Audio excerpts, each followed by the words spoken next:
பார்க்க போகிறோம்னா cauliflower gravy எப்படி பண்ணுறதுன்னு பார்க்க போகிறோம். வாங்க பார்க்கலாம். காலிஃப்ளவர் கிரேவி பண்ணுறதுக்கு தேவையான இன்க்ரீடியன்ட்ஸ் என்னென்னு பார்த்துடலாம். இப்போ ஒரு 1/4 கிலோ அளவு காலிஃப்ளவர் எடுத்து பிச்சு வச்சுருக்கேன். அடுத்ததாக 2 தக்காளி சேர்த்துக்கலாம். இந்த தக்காளியை நம்ம மிக்ஸி ஜாரில் போட்டு பேஸ்டாட்டம் பண்ணிக்கிறணும். அடுத்து 2 பெரிய வெங்காயம் சேர்த்துக்கலாம். இதை குட்டி குட்டியாக கட் பண்ணி வச்சுக்கணும். இஞ்சி பூண்டு பேஸ்ட் 1 டீஸ்பூன் அளவு சேர்த்துக்கலாம். இது கறி மசால் பொடி நாங்கள் வீட்டிலையே ரெடி பண்ணது. இது ஒரு 50 கிராம் அளவு எடுத்திருக்கேன். நாங்கள் கொஞ்சம் காரமாக வைக்கிறதுனால 50 கிராம் எடுத்திருக்கேன். காரம் கம்மியாக வேணும்னா கொஞ்சம் குறைச்சிக்கலாம். எங்களுக்கு 50 கிராம் அளவு எடுத்திருக்கேன். மல்லித்தூள் 1.5 டீஸ்பூன் அளவு எடுத்திருக்கேன். கடலெண்ணெய் ஒரு 3 ஸ்பூன் அளவு எடுத்திருக்கேன். கடுகு 1 டீஸ்பூன் எடுத்துக்கலாம். கருவேப்பிலை, மல்லித்தலை, கல்லுப்பு தேவையான அளவு எடுத்துக்கலாம். இப்போ காலிஃப்ளவரில் சுடுதண்ணி ஊற்றி விட்டுருக்கோம். காலிஃப்ளவரில் புழுவுதுக்கு இருக்கும். புழுவு அந்த சுடுதண்ணி ஊற்றி ஒரு 5 நிமிஷம் அப்படியே வச்சுட்டோம்னா புழு ஏதாவது இருந்தால் அது மிதந்து தனியாக மேலே வந்துடும். 5 நிமிஷம் ஆகட்டும். இந்த இருக்கு பாருங்க, இந்த காலிஃப்ளவரில் தண்ணி முங்குற அளவுக்கு இந்த காலிஃப்ளவர் முங்குற அளவுக்கு தண்ணி ஊற்றி எடுத்து வச்சுருக்கோம். இப்போ இதில் புழு எதுவும் இல்லை, அதனால நமக்கு வரல. புழு இருந்தால் மேலே வந்துடும். இப்போ 5 நிமிஷம் ஆச்சு. இப்போ இதை எடுத்து நம்ம கீழே வடித்து விட்டு வேறு நல்ல தண்ணி ஊற்றி வேக வைக்கணும். உப்பு போட்டு இருங்க காமிக்கிறேன். இப்போ அந்த தண்ணியை நல்லா வடிச்சிடலாம்.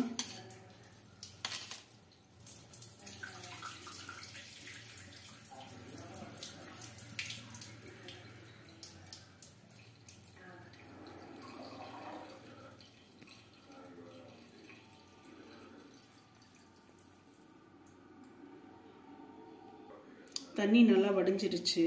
இப்போ இதில் இந்த பூ முங்குற அளவுக்கு நம்ம நல்ல தண்ணி சேர்த்துக்கலாம்.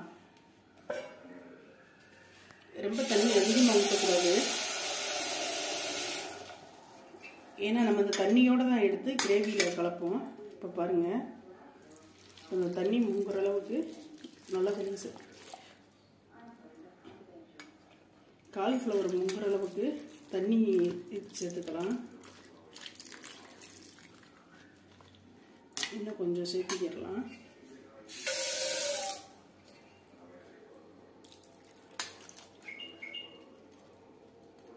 போதும், தண்ணி ரொம்ப அதிகமாக சேர்த்துடக்கூடாது.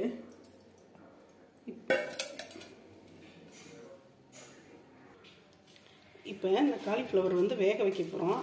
அந்த காலிஃப்ளவருக்கு தேவையான உப்பு போட்டுடலாம். உப்பு போட்டு நல்லா வேக வச்சு எடுத்துக்கலாம். இப்போ நம்ம காலிஃப்ளவர் வேக வச்சுக்கிடலாம். காலிஃப்ளவர் வெந்துட்டுருக்கு. இது வேகக்குள்ள நம்ம கிரேவி ரெடி பண்ணிக்கிடலாம். வெந்துட்டுருக்கட்டும். இப்போ நம்ம ஸ்டவ் ஆன் பண்ணிட்டோம். கடாய் எடுத்து வச்சுட்டோம். கடாய் காஞ்சிச்சு. எண்ணெய் ஊற்றிக்கலாம். 3 ஸ்பூன் அளவு.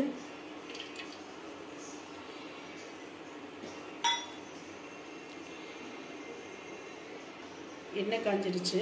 இப்போ கடுகுல 1 ஸ்பூன் அளவு போட்டுக்கிறோம்.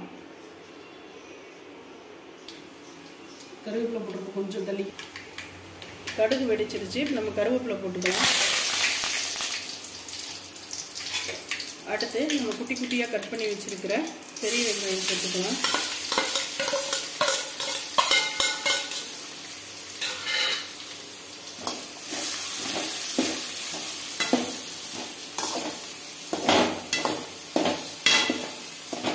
பெரிய வெங்காயம் நல்லா வணங்கணும். ப்ரௌன் கலராக வர்ற மாதிரி செவந்து வரட்டும். இப்போ நமக்கு காலிஃப்ளவர் நல்லா கொதிச்சு வந்துட்டுருக்கு. ஒரு கிளறி விட்டுக்கலாம். நல்லா வேகட்டும். இப்போ நமக்கு வெங்காயம் நல்லா வணங்கி வந்துருச்சு. இந்த டயத்தில் நம்ம தக்காளி பேஸ்ட்டு சேர்த்துக்கிறலாம்.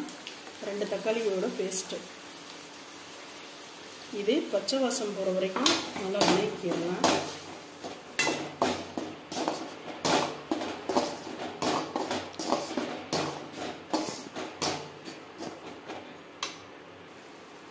அடுத்து இஞ்சி பூண்டு பேஸ்ட்டு சேர்த்துக்கிறலாம் 1 ஸ்பூன் அளவு.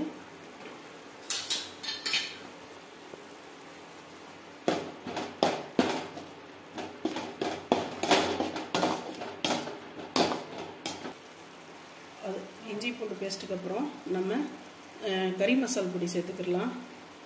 இது நாங்கள் வீட்டிலே அரைச்சதுனால மஞ்சத்தூள் எல்லாம் போட்டிருக்கோம். கடையில் வாங்கினீங்கன்னா மஞ்சத்தூள் சேர்த்துக்கணும் அதில். அடுத்து மல்லித்தூள் 1.5 டீஸ்பூன் அளவு எடுத்திருக்கேன், அதை சேர்த்துக்கலாம்.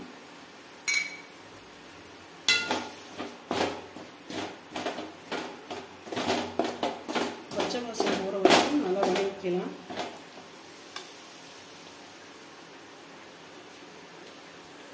இப்போ ஒரு 1/2 டம்ளர் அளவுக்கு தண்ணி சேர்த்துக்கிறோம். இப்போ நம்ம ஆல்ரெடி உப்பு காலிஃப்ளவரில் போட்டிருக்கோம், அதனால் கொஞ்சம் அதில் சேர்த்துக்கலாம். அது வெந்த தண்ணியும் சேர்த்து ஊற்றுவோம், அது உப்பு இருக்கும்.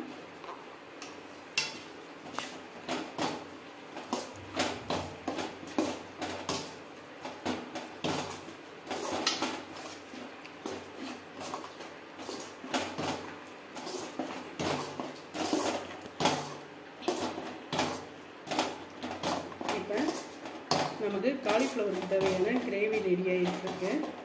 இப்போ நம்ம காலிஃப்ளவர் வெந்துருச்சானே எடுத்துகிட்டு வந்துடலாம். இப்போ நமக்கு காலிஃப்ளவர் ரெடி ஆயிடுச்சு.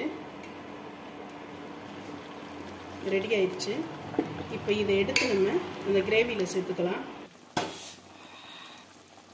இப்போ கிரேவியில் நம்ம காலிஃப்ளவரை சேர்த்துக்கலாம். அந்த வேக வச்ச அந்த தண்ணியோடு தான் சேர்க்கணும்.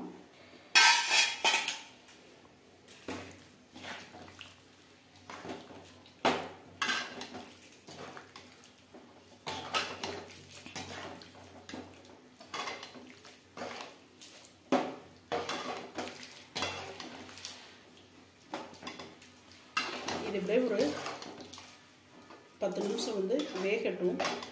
அப்போ தான் அந்த காலிஃப்ளவரில் அந்த கரம் மசாலா அது எல்லாம் இறங்கும், நம்ம மசாலா ஐட்டங்கள்லாம் சேர்ந்து வரும். இப்போ மூடி போட்டு மூடிடலாம்.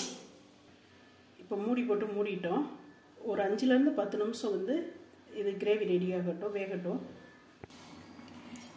இப்போ நம்ம கிரேவியை ஒரு கிளறி விட்டுக்கிடலாம். அந்த மசாலாவோட பச்சை வாசம் போடுற வரைக்கும் இதாகணும், அதனால் ஒரு 5 நிமிஷம் இருக்கட்டும்.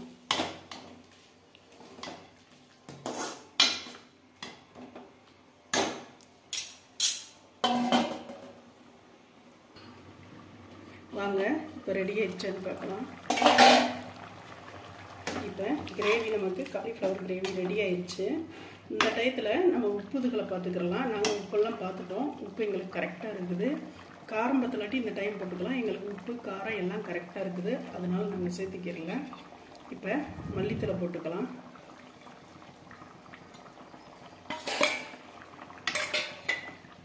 அவ்வளோதான், நமக்கு சுவையான காலிஃப்ளவர் கிரேவி ரெடி ஆயிடுச்சு. இப்போ நம்ம காலிஃப்ளவர் ரெடி ஆயிடுச்சு. இப்போ மொறுமொறுன்ற தோசையும் காலிஃப்ளவர் கிரேவி ரெடி ஆயிடுச்சுங்க. தோசை இட்லிக்கு சப்பாத்தி எல்லாத்துக்கும் செம்ம டேஸ்ட்டாக இருக்குங்க. இந்த மாதிரி பண்ணி பாருங்கள், ரொம்ப நல்லாயிருக்கும். நம்ம சேனல் லைக் பண்ணுங்கள், ஷேர் பண்ணுங்கள், கமெண்ட் பண்ணுங்கள், சப்ஸ்கிரைப் பண்ணிடுங்க. மறக்காமல் பெல் பட்டனையும் கிளிக் பண்ணிக்கோங்க. நாங்கள் போடுற ஒவ்வொரு வீடியோவும் உங்களுக்கு வரும். தேங்க்யூ.